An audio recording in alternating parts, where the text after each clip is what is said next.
The Afghan sun beat down mercilessly on the rocky terrain as Commander Jake Morrison adjusted his tactical scope for the third time that morning. His SEAL team had been tracking a high-value target through the treacherous mountain passes for 72 hours, and exhaustion was beginning to show on every weathered face under their helmets. Morrison had led countless missions in his 15-year career, earning respect through blood, sweat, and an unwavering commitment to bringing his men home alive. The silver eagles on his uniform meant something in this godforsaken landscape where death lurked behind every boulder and cave entrance. Today's mission was supposed to be routine intelligence gathering, but the Taliban commander they were pursuing had proven more elusive than anticipated. The team had set up an observation post on a ridge overlooking a suspected enemy compound when Morrison first noticed something unusual. Through his binoculars, he caught a glint of metal from an impossible angle on the opposite mountainside. The position offered no tactical advantage that he could identify, yet something about it nagged at his experienced instincts. Sergeant Rodriguez, his spotter, whispered urgently into his earpiece. "Commander, we've got movement in the compound. Count 12 hostiles, armed with AK-47s and what looks like an RPG launcher." Morrison shifted his attention back to the immediate threat, filing away the mysterious glint for later consideration. As the team prepared to call in their reconnaissance findings, the situation deteriorated rapidly. The Taliban fighters below had somehow detected their presence and were moving to flank their position. Morrison made the tactical decision to withdraw, but as they began their careful retreat down the rocky slope, gunfire erupted from multiple directions. The ambush was perfectly coordinated. Enemy fighters had positioned themselves along 3 different escape routes, turning what should have been a simple extraction into a deadly trap. Morrison's mind raced through their limited options as bullets ricocheted off the rocks around them. His men were pinned down with minimal cover, and their communication equipment had been damaged in the initial volley. That's when the impossible happened. From the distant mountainside where Morrison had noticed the earlier glint, a series of precise gunshots rang out across the valley. Each shot found its mark with devastating accuracy. Taliban fighters who had been advancing on concealed positions suddenly dropped where they stood, confusion and panic spreading through their ranks. Morrison watched in amazement as the enemy's carefully planned ambush unraveled before his eyes. The shots came from a distance that would challenge even the most skilled military snipers, yet each bullet struck with surgical precision. Within minutes, the immediate threat had been neutralized by an unknown marksman operating from what seemed like an impossible range. The SEAL team managed to reach their extraction point without casualties, but Morrison couldn't shake his curiosity about their mysterious benefactor. During the helicopter ride back to base, he found himself staring back at the mountains, wondering who had been watching their six when everything went sideways. Back at the forward operating base, Morrison filed his standard mission report, but omitted details about the unknown sniper. Something told him this encounter was far from over, and he wanted to investigate further before involving higher command. That evening, as he reviewed satellite imagery of the area, he discovered something that made his blood run cold. The position from which the covering fire had come was not just difficult to reach, it was virtually inaccessible by conventional means. The mountainside was a sheer cliff face with no apparent climbing routes or helicopter landing zones. Yet someone had not only reached that position but had done so while carrying precision shooting equipment. Intelligence reports from other units operating in the region began to paint an intriguing picture. Over the past 6 months, there had been numerous incidents where Taliban operations had been disrupted by what appeared to be a single sniper operating with supernatural skill and knowledge of enemy movements. Local Afghan forces spoke in hushed tones about a ghost warrior who protected coalition troops from the shadows. The more Morrison investigated, the more questions arose. How did this mysterious sniper know where American forces would be operating? How did they consistently arrive at optimal firing positions ahead of enemy ambushes? Most importantly, who were they working for? 3 weeks later, Morrison's team was assigned to a joint operation with British Special Forces in the same mountain range. The mission involved securing a strategic valley that intelligence suggested was being used as a Taliban supply route. As they established their forward position, Morrison couldn't escape the feeling that they were being watched by friendly eyes. On the second night of the operation, the mystery deepened. Morrison was conducting a routine perimeter check when he noticed something that shouldn't have been there. Wedged into a crack in the rocks near their defensive position was a small piece of paper, folded with military precision and wrapped in waterproof material. The note contained detailed intelligence about enemy troop movements in the area, information that wasn't available through conventional channels. The handwriting was neat and careful, clearly belonging to someone with military training. At the bottom of the note was a simple symbol that Morrison didn't recognize, but somehow felt familiar. More intriguingly, the note predicted an enemy attack that would come from an unexpected direction the following morning. Morrison faced a difficult decision: trust intelligence from an unknown source or rely solely on his own reconnaissance. His years of experience told him that good intelligence, regardless of its source, could mean the difference between mission success and catastrophic failure. The attack came exactly as the note had predicted. Taliban fighters approached from the north, using a ravine that Morrison's team hadn't identified as a potential avenue of approach. Because of the anonymous warning, the SEALs were prepared and successfully repelled the assault with minimal friendly casualties. As the gunfight raged, Morrison once again noticed the distinctive crack of a high-powered rifle from the surrounding mountains. Enemy fighters who attempted to use concealed positions found themselves exposed to devastating, accurate fire from an unknown location. The mysterious sniper seemed to have an almost supernatural ability to anticipate enemy movements and counter them effectively. After the battle, Morrison found another note in the same location as before. This one contained a simple message that would haunt his thoughts for days to come.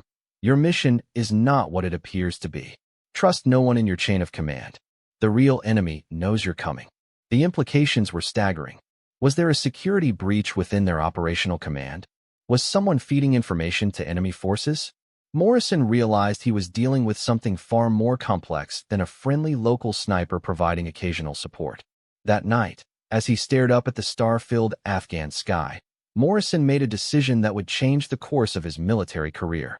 He was going to find this mysterious guardian angel, regardless of what regulations he might have to bend in the process.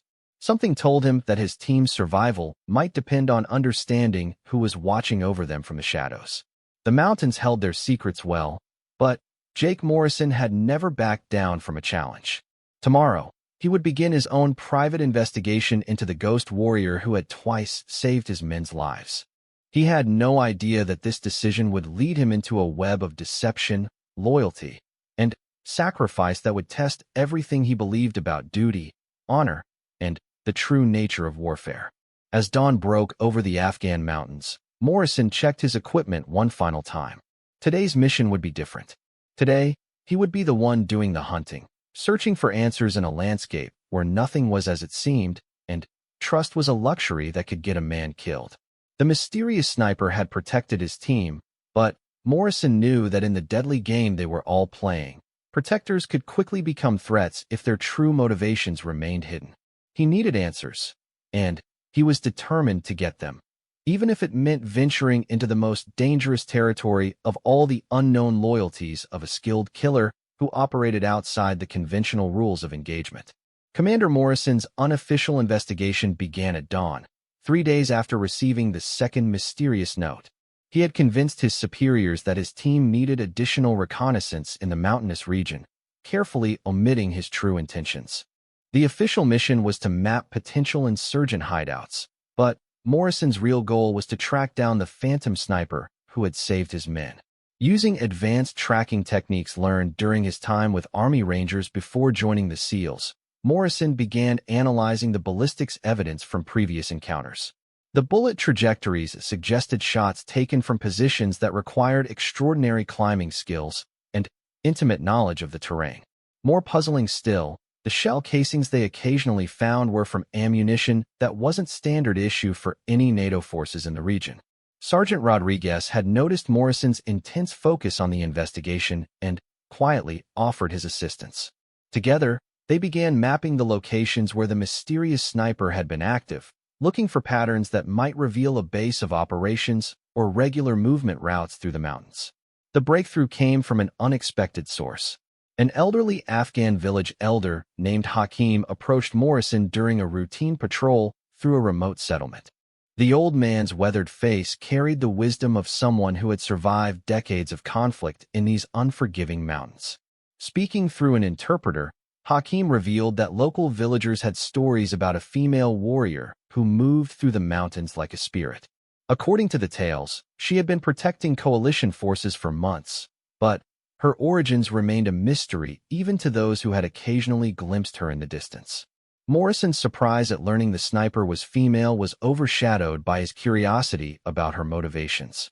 Female combatants were extremely rare in this region, and a Western woman operating alone in Taliban-controlled territory would face unimaginable dangers. Yet the evidence suggested someone with professional military training and access to sophisticated equipment. The next piece of the puzzle came from British intelligence officer Captain Sarah Mitchell, who had been monitoring unusual communications intercepts in the region. Mitchell shared information about encrypted radio transmissions that seemed to correspond with the timing of the mysterious sniper's interventions.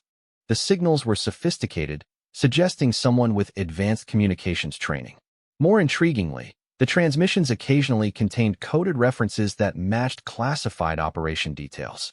This implied that their guardian angel had access to information that should have been restricted to senior command staff.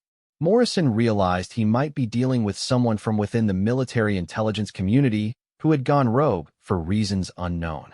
The investigation took a darker turn when Morrison discovered evidence of a cover-up within his own command structure. Casualty reports from other units in the region had been modified, and incidents involving the mysterious sniper had been systematically removed from official records. Someone with significant authority was working to ensure that the Phantom Warrior remained invisible to higher command. Captain Mitchell's further analysis of the communications intercepts revealed something disturbing. The encrypted transmissions weren't just coordination between the sniper and unknown allies, they were intelligence reports being sent to locations outside the immediate area of operations. Morrison began to suspect that the mysterious woman might be conducting her own private intelligence gathering operation. Everything changed during a joint operation with British Special Forces in a remote valley known for its network of natural caves. Morrison's team was providing security while the British conducted sensitive intelligence gathering when they encountered their most serious Taliban resistance yet. The enemy had clearly been expecting them, suggesting a significant intelligence leak somewhere in the operational chain. As the firefight intensified, Morrison noticed something that made his blood run cold. The Taliban fighters were using tactics and positioning that suggested they had detailed knowledge of American and British combat procedures. Their ambush was too perfectly designed, their countermeasures too specifically targeted at coalition weaknesses. That's when she appeared. Morrison first caught sight of her through his scope as she moved between rocky outcroppings with fluid precision. Even at a distance, her movement patterns immediately identified her as someone with extensive military training. She wore no recognizable uniform, but her equipment and tactical awareness marked her as a professional. The mysterious sniper's intervention in this battle was different from previous encounters. Instead of simply providing covering fire, she seemed to be actively hunting specific targets among the Taliban forces. Morrison watched in fascination as she systematically eliminated what appeared to be senior enemy personnel while carefully avoiding lower-ranking fighters. During a brief lull in the fighting, Morrison made a decision that would violate every protocol in his training manual. He left his position and began moving toward the area where he had last seen the mysterious woman. His years of combat experience guided him through the treacherous terrain as gunfire continued to echo across the valley. He found her in a concealed position among the rocks, her attention focused downrange through the scope of a precision rifle that he didn't recognize. At close range, Morrison could see that she was indeed female, probably in her early 30s, with auburn hair pulled back in a practical military style. Her clothing was a mixture of civilian outdoor gear and military equipment, suggesting someone operating outside official channels. When she sensed his approach, she turned to face him with startling calm. Morrison found himself looking into intelligent green eyes that showed no surprise at his presence, as if she had been expecting this encounter. For a moment, neither of them spoke, the sound of distant gunfire providing an incongruous soundtrack to their meeting. Her voice, when she finally spoke, carried a slight accent that Morrison couldn't immediately place. "Commander Morrison, you've been looking for me." It wasn't a question, and her tone suggested that his investigation hadn't gone unnoticed. She seemed remarkably well-informed about his activities, which raised even more questions about her sources of information. Before Morrison could respond, the tactical situation demanded their immediate attention. Taliban reinforcements were moving to surround the Allied forces in the valley, and the mysterious woman's intelligence suggested that the enemy had additional surprises in store. She showed Morrison a handheld device displaying real-time enemy positions, technology that was far more advanced than standard military equipment. Working together, they coordinated a series of precise strikes that disrupted the Taliban's planned encirclement. Morrison was impressed by her tactical knowledge and communication skills, which suggested extensive training in military operations. Her understanding of enemy tactics and terrain advantages was remarkable, even by special forces standards. During brief moments between engagements, she shared fragments of information that began to paint a picture of her background. She had been tracking the same Taliban network that Morrison's team was pursuing, but for different reasons. Her mission, she implied, was personal rather than official, though she remained vague about the specific details. The battle reached its climax when the Taliban deployed weapons that shouldn't have been available in this remote region. Advanced rocket-propelled grenades and sophisticated communications equipment suggested that this enemy cell had support from well-funded sources. Morrison realized that they had stumbled into something far more complex than a routine counterinsurgency operation. As coalition forces prepared to withdraw from their compromised position, the mysterious woman made an offer that would complicate Morrison's mission even further. She had intelligence about the Taliban network's leadership structure and supply chains, information that could significantly advance coalition objectives in the region. However, she would only share this intelligence under specific conditions that would require Morrison to operate outside his official authority.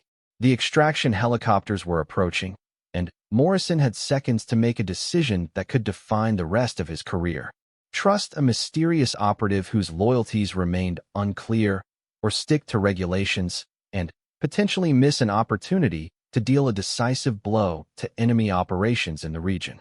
As he looked into her determined eyes, Morrison realized that this woman represented something he had rarely encountered in his military career.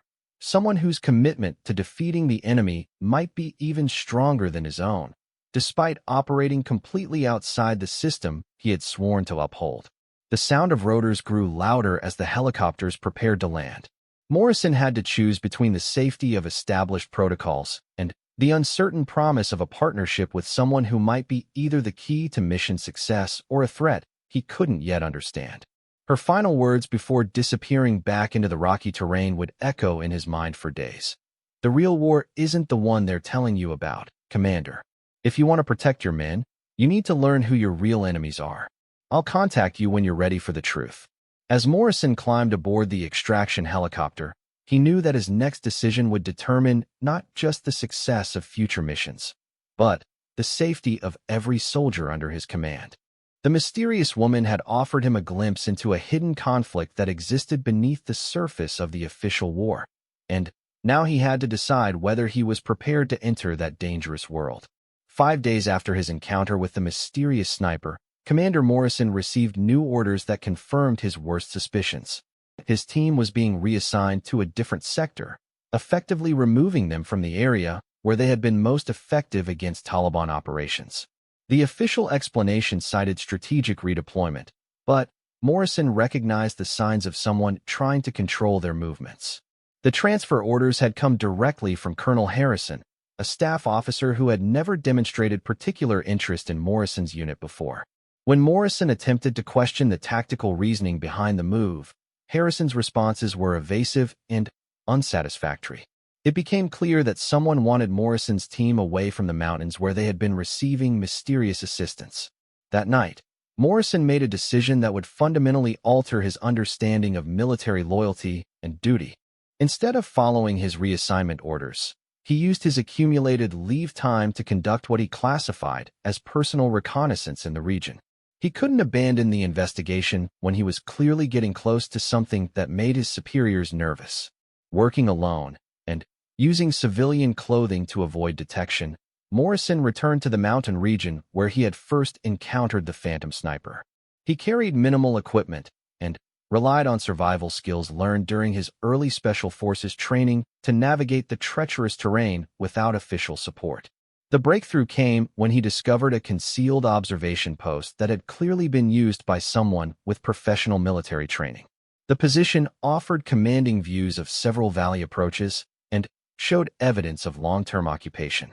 Most significantly, Morrison found evidence that suggested the mysterious woman had been monitoring coalition communications traffic.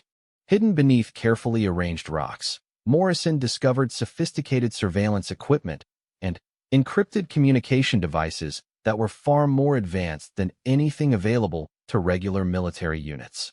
The technology suggested either special operations resources or intelligence community backing. Someone with significant authority and funding was supporting the mysterious sniper's activities. More disturbing still, Morrison found detailed files containing intelligence reports on coalition operations in the region. The documents revealed that someone had been systematically monitoring American and British activities, documenting tactical procedures, personnel movements, and operational patterns. The level of detail suggested access to classified planning information. As Morrison studied the intelligence files, a pattern emerged that made his blood run cold. Several coalition operations had been compromised by intelligence leaks, resulting in higher casualty rates and mission failures. The mysterious woman's interventions had prevented these operations from becoming complete disasters, but someone had clearly been feeding information to enemy forces. The most shocking discovery came in a file labeled with Morrison's own name and unit designation. The document contained detailed psychological profiles of his team members, assessments of their combat capabilities, and predictions about their likely tactical responses under various scenarios. Someone had been studying his people with the thoroughness typically reserved for enemy targets. That evening, as Morrison considered the implications of his discoveries, the mysterious woman appeared at his temporary camp with the silent efficiency that had become her trademark. She seemed unsurprised to find him there, as if she had been expecting his unauthorized return to the region. Her appearance was different this time. Instead of the practical outdoor gear he had seen before, she wore a modified version of what appeared to be special operations uniform components. The clothing bore no identifying marks or unit patches, but the quality and specific modifications suggested someone with extensive field experience and access to specialized equipment. When she spoke, her tone carried a weight of exhaustion and determination that Morrison recognized from his own reflection after particularly difficult missions. "You found my intelligence cache," she said, settling into a position where she could monitor the surrounding terrain while talking. "I wondered how long it would take you to piece everything together." Morrison demanded answers, and over the next several hours, she revealed a story that challenged everything he thought he knew about the conflict in Afghanistan. Her name was Elena Vasquez, and she had been a captain in Army intelligence before discovering evidence of systematic betrayal within the coalition command structure. According to Elena, a network of corrupt officers had been selling operational intelligence to Taliban commanders in exchange for personal profit and political advantage. The betrayals had resulted in numerous coalition casualties, including the death of Elena's younger brother during a patrol that had been deliberately compromised by leaked intelligence. When Elena had attempted to report her findings through official channels, she had been transferred, discredited, and eventually forced to resign her commission under circumstances that prevented her from pursuing the matter further. Determined to protect coalition forces and expose the corruption, she had returned to Afghanistan as a civilian contractor while secretly conducting her own counterintelligence operation.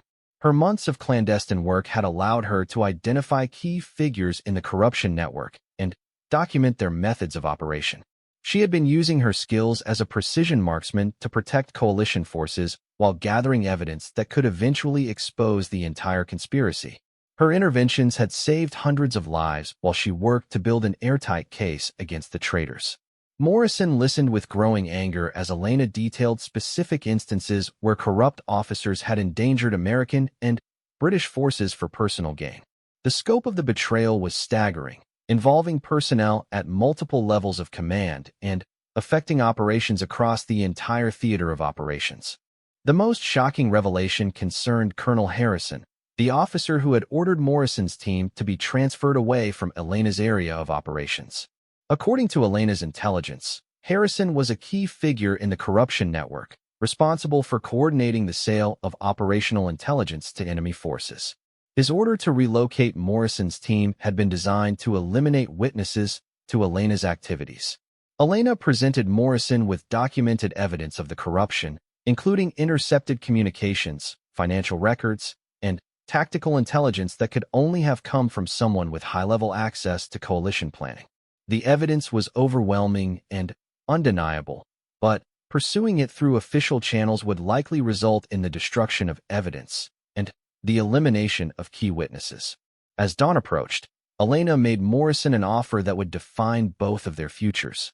She had identified a Taliban leadership meeting that was scheduled to occur in 48 hours, a gathering that would include corrupt coalition officers who were planning to finalize a major intelligence sale. If Morrison was willing to work outside official authority, they could gather evidence that would expose the entire network and potentially save hundreds of coalition lives. The operation would require Morrison to essentially go rogue, operating without authorization and risking court-martial if their actions were discovered. However, Elena's intelligence suggested that this might be their only opportunity to catch the traitors in the act and gather evidence that couldn't be suppressed or destroyed by corrupt officials.